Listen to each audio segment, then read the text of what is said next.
Happy New Year, Stepsons. I hope you had a great 2024. In this video, I'm going to share with you one of the most important lessons that I learned in 2024 because I think it can help you.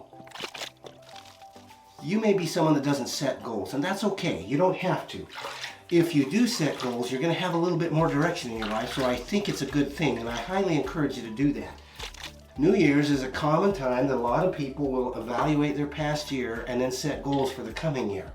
I want to give you a tool that will help you have more of a chance at accomplishing it. During 2024, there was a coaching program that I really wanted to take. It cost a fair amount of money. I wasn't sure I could afford it. Things turned out that I could, so I signed up for it and took it. So one of the lessons that I learned in this course was that time is a tool. Now stick with me for a little bit because this can be a little challenging concept, but once you understand it, it's actually really easy and it makes sense. When I was growing up, I felt like I had a disadvantage because of my upbringing, particularly as I approached manhood. I didn't know if I knew how to be a good man because I didn't have a dad to show me how to do a lot of the things that I would have anticipated that a dad would help you learn as a young man. I felt like since I had a disadvantage, I couldn't expect as much of me, or I wouldn't be able to figure things out. What I want you guys to understand, you stepsons that are growing up without a dad or have grown up without a dad, you can literally change your past. Now, you're not going to change the events that happened, but if you reconstruct the lessons that you have gained from that and the things that you've told yourself in your mind for years, you actually can change your past. Meaning you can change the effect that they had on you.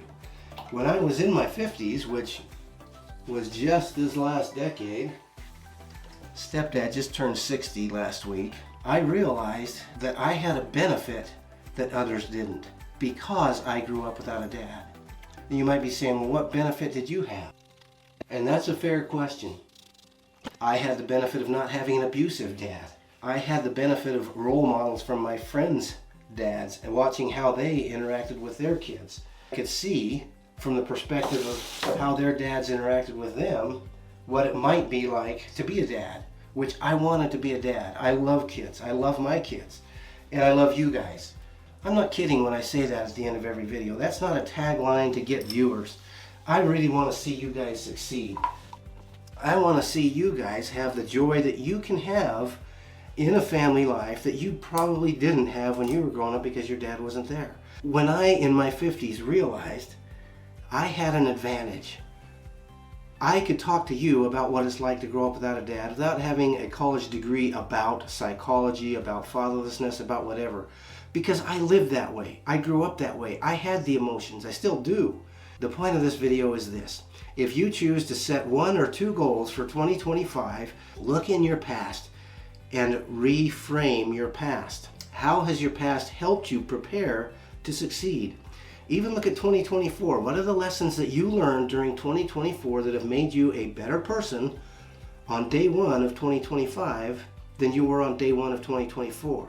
And there's a lot of them. Don't kid yourself. Don't feel like you have not learned lessons, that you're not better than you were at the beginning of 2024.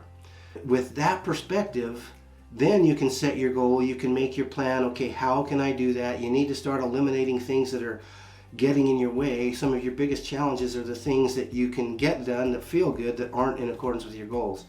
Now I'm slipping into coach mode too much again. Bottom line is, look at 2024. How are you better on day 1 of 2025 than you were on day 1 of 2024? What lessons did you learn? How has that prepared you to succeed at that 1 or 2 goals that you're going to take into 2025? Put them in the comments. I really want to know what you guys are doing. I really do hope you know that I love you. I think about you guys every day, and I want you to succeed. Meaning, I want you to have fulfillment. I want you to be a contributing member of society. I want you to be able to go to bed at night and feel good about yourself, that you've done the best you can during the day. Tomorrow's a new day, and you're going to tackle it. And you do have a dad that loves you.